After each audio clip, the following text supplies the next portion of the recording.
Good evening, ladies and gentlemen, and welcome into another special edition of an NBA Finals edition of the Greene Room. I'd like to welcome in my good friend from Austin, Texas. You can hear him Wednesday nights on Sports on the Hump Day, Wednesday nights at 8 p.m. On 91.7 in Austin or kvrx.org, or you can catch him on College Crossfire on Wednesday nights on TSTV at 9 p.m. Our resident expert in basketball, Derek Lewis. Derek, how you doing tonight, man? I'm doing pretty good, Garrett. How about yourself? I'm doing pretty good. Up here in Dallas, we're really excited about the Mavericks winning. And let's dive into this thing. We're talking NBA Finals tonight. First question, Derek.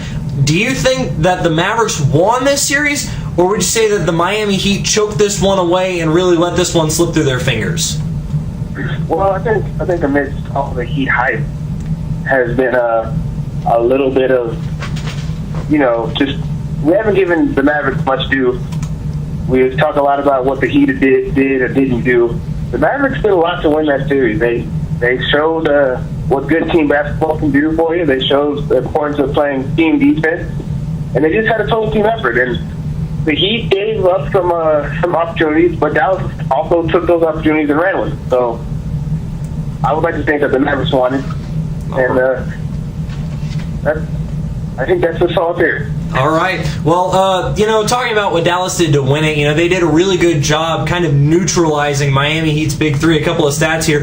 Dwayne Wade got his in this series. He went for 26.5 points a night, averaged 7 rebounds, 5.2 assists, and 1.5 blocks in the series. Chris Bosh also played exceptionally well. He averaged 18.5 points and 7.3 rebounds a game. We knew that they were going to go out and get theirs, but of course the big story that everybody is talking about, LeBron James, LeBron James not getting it done in the fourth quarter. The big talk was LeBron coming into this series was averaging about 25 to 27 points in the regular season, and in the postseason had dominated versus Chicago and looked like a closer, but versus the Mavericks only averaged 17.8 points a game, and whenever it came down to crunch time, he only scored 18 points in all 6 fourth quarters of the series. Derek, what happened to LeBron that forced this disappearing act of the so-called king? Well, the Mavericks did a beautiful job of taking away the driving lane, changing the sight lines for LeBron to make reads on plays, and it really made him a jump shooter for pretty much the whole game. A jump shooter or facilitator, which he's great at, but that's not what Miami needs. Miami needs all of the big three clicking at all times. They're going to win games because that's just the way they get the bulk of their scoring. Dallas turned LeBron into a jump shooter, and that's definitely not his strength. Now, Chicago and Boston also did a decent job of making him a jump shooter, but he hit the shot. And so it was just a combination of Dallas playing extremely tough defense, but also LeBron just kind of wilting in the moment. Yeah. And after game one, in my personal opinion, he didn't look really aggressive. We saw him drive the basket. Instead of looking to finish hard, try and draw the foul, get to the free throw line, it was like he was driving and just trying to dish the ball out to people. So didn't look really aggressive throughout all of that. LeBron kind of wilting in the moment, like you said. And then something I want to get into, this isn't something that you can measure statistically on the court, but something a lot of people have talked about is kind of the arrogance of the Miami Heat in this one. Getting back to Dwayne Wade after Game 4 when Dirk had played with a fever, my good friend here in ESPN Dallas on 103.3, Ben Rogers asked him or mentioned, hey, Dirk played with a fever, and Dwayne Wade kind of rolled his eyes and said, oh, right, Dirk played with a fever. And then whenever you're going into Game 5 after shoot-around, you have Coughgate, with Dwayne Wade coughing into his shirt and faking it, and LeBron James, and could say that karma kind of caught up with them, and they end up going out and losing Game 5. What do you think about the way that the Miami Heat acted throughout this entire series? Well, I definitely don't think they carried themselves well. When your two superstars are making fun of the other team's superstars, it just doesn't bode well for the league, especially when it looked like Dirk was legitimately sick. Dirk doesn't have a history of taking any kind of injury, and Dwayne Wade has a reputation for exaggerating injuries himself. So it was kind of like the pot calling the kettle black, but the kettle wasn't actually black. But, about the arrogance, I think I saw a lot of the arrogance of the series. After Game 2, you hear LeBron or D-Wade, I can't remember which, they said, oh, it looks like this is a series now. Well, I mean, I always thought it was a series. I don't know why they would never have thought it would be a series. You should have known Dallas was hungry, Dallas would come to play. So you definitely saw a little bit of arrogance, them underestimating Dallas, and I think it hurt them. Yeah. Well, you mentioned Dwayne Wade exaggerating his injuries. So I want to talk about Game 5 a little bit. Whenever he drives the basket, runs into Brian Cardinal, a play that a lot of people thought should have been a charge, but it's Dwayne Wade on Brian Cardinal. Brian Cardinal is almost never going to get that call. But Dwayne Wade played almost a full minute worth of game time basketball, and he looked like he was just fine. Then as soon as the Mavericks call timeout, he goes over and he falls down onto the court. He's gripping that left hip of his like he's in so much pain. He's questionable. Personally, I thought they were going to have to pull out the wheelchair and wheel him off the court like they did whenever he injured that shoulder a couple of years ago. So my question to you is pretty basic. Do you think Dwayne Wade was honestly injured in Game 5 with that left hip pointer, or do you think that he kind of exaggerated it to get the drama going in this series? Since, as Joakim Noah said, this Miami team, they're Hollywood as hell, man.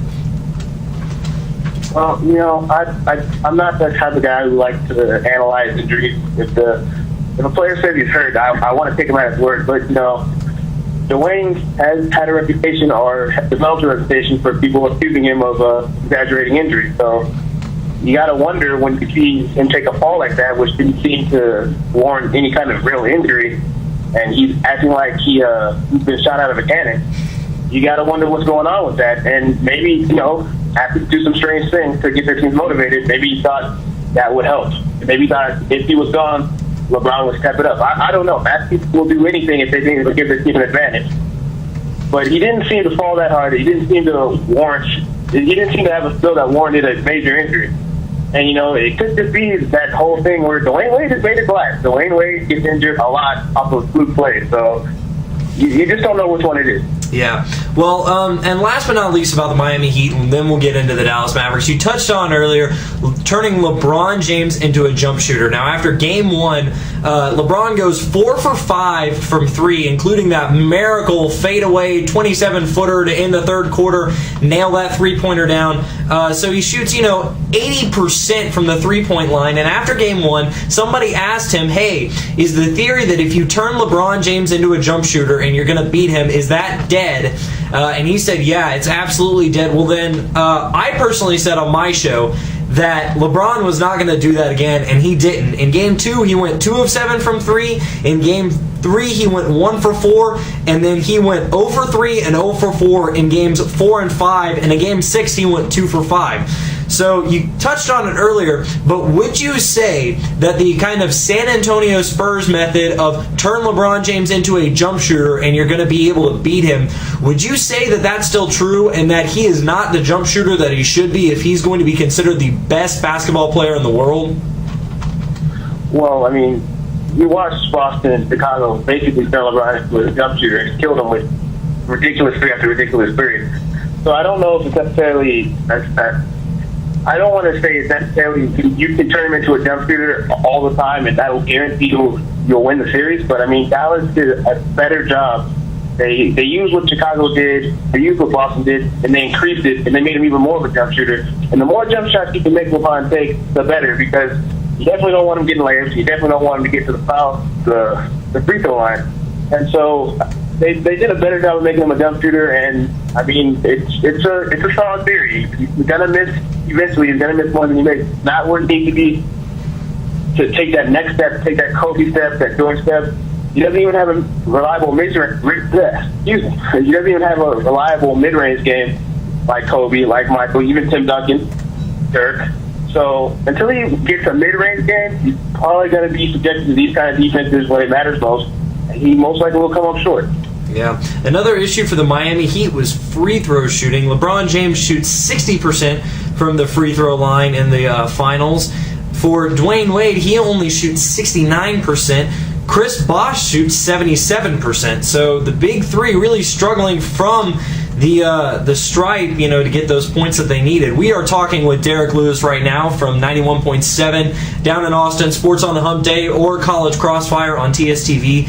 at 9 o'clock at night on Wednesday nights. And Derek, we want to get into now, we want to actually talk about the team that won this whole thing, the Dallas Mavericks. Now that we're 10 minutes into this whole thing, let's talk about the Mavericks a little bit. You touched on it earlier, and you said that this was an example of team basketball. Guys stepping up when they needed to. Guys like Tyson Chandler, Jason Terry stepping up, Sean Marion playing out of his mind in this series, J.J. Barea, Deshaun Stevenson, and even guys like Brian Cardinal coming in, hitting a crucial three here and there, facilitating when he needed to, setting Dirk up for a three, and playing solid defense. So what do you have to say about this team in the Dallas Mavericks and how they performed in these NBA Finals?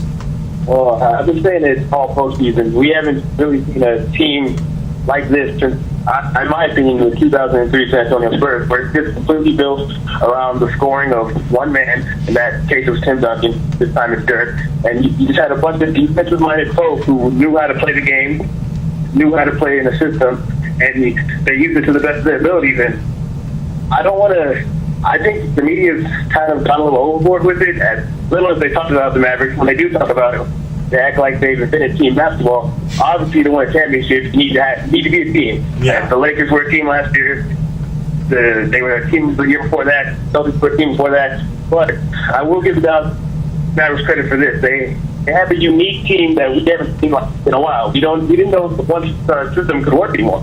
Yeah. That's basically what they showed us this year. So they're a very unique team, very defensive-oriented team, very veteran-laden team, and it was a good system. Yeah, you talk about that one superstar idea. A lot of times you can identify one superstar. Not for the San Antonio Spurs, it's generally Tim Duncan, but they have a couple of other guys like Manu Ginobili and Tony Parker, obviously, who are all-stars. This was the first time that a team that had one all-star on it won a championship. You have to go back to 1994 when Akeem Olajuwon did it for the Houston Rockets. So, really bringing back that idea, as you said, Derek, of team basketball. But the key number two guy for the Dallas Mavericks had to be what was actually defined as their sixth man, Jason Terry, coming off the bench. Now, he had a bad game one and a bad game three, but he was the one who started that comeback in game two and cashed in on his trash talk whenever he said, hey, let's see if LeBron James can guard me through 7 games. What was he able to do to step up, make shots, and actually beat LeBron like he said he was going to do? Well, I mean, a lot of people made a big deal about LeBron's defense on Jason Terry, and don't get me wrong, LeBron was playing excellent defense on Jason Terry in the first 3 to 4 games of the series. But Jason Terry was missing open shots, and Dirk was getting him some wide open looks. Jason Terry was getting him some wide open looks. He just wasn't catching it all. Yeah. After he called himself out, which I think Garrett likes to do to get himself going more than he likes to poke at LeBron or whoever. Yeah. He started making shots, started coming up front, and that's what you needed from him to the time. And it was clear that he even got in LeBron's head a little bit, which, of course, is an added bonus when you can get in LeBron's head even a little bit more. So, Jason Terry definitely shipped out of that series. I'm sure Dallas Mavericks fans appreciate Jason Terry a whole lot right now. Yeah, and then, you mentioned the fact that he might have gotten into LeBron's head. I think that the shot that defined the way that Jason Terry played in this series was when there was about 35 seconds left to go in Game 5. The Mavericks were up, but Jason Terry, just the most cold-blooded shot that I have probably ever seen. LeBron James, right in his face, takes a 27-footer and just puts it in the bottom of the basket. The wings come out. Jet sinks it for the Mavericks, gets it done. He's talking about now, I don't know if you saw this or not, he's eyeing a spot up in the rafters of the American Airlines Center, looking to be only about the 3rd or 4th Dallas Maverick to have his number retired. So we're loving the Jet here up in Dallas. Now, not from a player perspective, let's look at a coaching perspective now. Rick Carlisle came out. He inserted J.J. Barea into the lineup in Game 4, really shook it up, actually made Eric Spoelstra start Mario Chalmers instead of Mike Bibby in Game 6, and then he also switched to that 2-3 zone when the Mavericks really needed it. What does it say about Coach Carlisle that he was able to make these adjustments and really lead his team to these NBA Finals? You can't say enough about the coaching job that Carlisle's done. I'm a Spurs fan, and I've been marveling at this guy's strategy and coaching methods for like 3 years now. All I heard was Dallas fans complaining about him. I'm like, this guy's an amazing coach. And now it seems like y'all are hip to it too, now that he's won y'all a championship. He's just a masterful strategist, and I mean, what can you say about him? He's really good at what he does. Knows what buttons to push. Knows the moves he needs to make, in-game adjustments, out-of-game adjustments. Put J.J. Barea in starting lineup. That was too smooth. And so he thoroughly outcoached Derek Spoelstra in this series. And a lot of credit go to Rick Carlisle. He's probably a top 3 coach in the league now. Yeah, as you mentioned, Rick Carlisle, this is only his 3rd year with the Dallas Mavericks, but now all-time, Rick Carlisle is 11-3 in potential series-leading games, and among coaches who have at least 10 such of those games, his 78.6 win percentage ranks first all-time in NBA history. That is actually first in front of coaches like Greg Popovich and Phil Jackson, so a pretty elite club going on there. Well, last Thursday we had the victory parade for the Mavericks. They're going through downtown Dallas, and Dirk just looks like a kid in a candy store who they said, you can get anything that you want. He was so happy. They came out on the balcony, sang a terrible rendition of We Are the Champions, but as Dirk later tweeted, he said, hey, I had 2 pretty awesome nights of partying the night before. Normally my vocals are a lot better than that. But you cannot say enough about Dirk Nowitzki in these finals. He was named the finals MVP, averaging 26 points and 9.7 rebounds in the finals. And in the postseason overall, averaging 27.7 points, 8.1 rebounds, and 2.5 assists. What can you say about the way that Dirk Nowitzki got through these playoffs, Derek? Well, Dirk just showed another side that I didn't know he had. Put this team on his back scoring-wise. He's improved his defense tremendously since he came into the league, and he's just an all-around better leader than I have seen.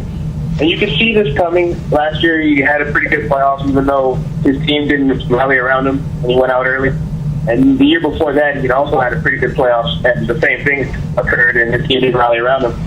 Since 2006, 2007, he's really got into the gym, worked on some stuff, worked on his low-post games, went to the basket even more. You started to see him go to the basket in 2006. He improved that, and you just saw a new level of Dirk Nowitzki this year.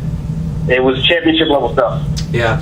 Well, quoting you, you have a fantastic article that you wrote whenever we were going into the NBA Finals here. It was called It, The Anatomy of a Closer, and I want to read you a couple of quotes about what you said about Dirk. You said, you choke in the spot, in those spots, the key clutch spots, and you get the Dirk Nowitzki label, also known as being soft or clutch. And you say that the last ingredient of it, that thing that you need to win a championship, is having a killer instinct. And you said that Dirk and LeBron were close to it, but couldn't quite grab it. So after Dirk Nowitzki goes out there and performs the way he does, he scores 10 points in every fourth quarter of the NBA Finals, including a game where he had gone 1 for 12 in the first half in Game 5, and then in Game 4 when he was sick and only had 11 points going into the fourth quarter. Would you say that after this NBA playoff run, Dirk Nowitzki has it? He has that closer aspect to him. Oh, most definitely. That's basically what the article explored, was that LeBron or Dirk were probably going to change their legacy, and we're probably going to be seen as having it after this playoffs. We saw LeBron faded in the moment. Dirk took his by the horns and just ran with it for the whole playoffs. And some of these games that I watched Dirk have, where he would disappear for 1, 2, 3 quarters, but he would have the most tremendous fourth quarters. He's a guy, 4 points, facilitate, get others involved, and just lead his team to a victory, even though he hadn't been playing well in the first 3 quarters. That's it. That's having it. Playing horrible for a good, more than 36 minutes, and then having that final 12 be your moment. That is exactly what I was talking about, and Dirk did that more than a couple times in the playoffs, and you didn't see that out of him in years past. Out of him this year. Yeah, you could tell that NBA Finals of 06, when Dwayne Wade stole his moment, was really sitting there. A couple of last statistics here. Dwayne Wade and LeBron James combined for 62 points in the fourth quarter between the two of them, all 6 fourth quarters. Dirk Nowitzki, he scored 62 points by himself in the fourth quarters of the NBA Finals. So, Derek, I'm going to get you out of here on this question. It's a question a lot of people have been asking. Dirk is now a 10-time All-Star. He's an MVP. He's a Finals MVP. He's an NBA champion. And on this NBA playoff stretch, he beat the best teams in LA and Kobe Bryant, with Oklahoma City and Kevin Durant, and then Miami with Dwayne Wade and LeBron James. So, Derek, right now, today, would you say that Dirk Nowitzki is the best basketball player in the world? Well, I mean, my opinion is you win the title, you're the best player on the best team, you're the best player in the world at that time. No questions asked. Kobe's had the title for the last 2 years. Before that, it was Paul Pierce, technically, I guess. Maybe you could say Kevin Garnett. Dirk, there's really no other clear cut. Derrick Rose faded, LeBron faded. So I would have to say that Dirk, right now, as it stands, is the best basketball player in the world. All right. Well, that's what we like to hear up in Dallas. Derek, thank you so much for joining us. I'm sure we'll get you in a little bit more at some point, but it's always great to have you on here. Thanks for joining us. Thanks for having me. Anytime. All right. Well, hey, there he goes, Derek Lewis. You can catch him on 91.7 down there in Austin for Sports on the Hump Day, Wednesday nights at 8, or you can catch him Wednesday nights at 9 o'clock on TSTV for College Crossfire. Well, that's all that we have tonight in the Greene Room for this NBA Finals edition. Thanks for tuning in. Until next time, I'm Garrett Greene. Have a good evening.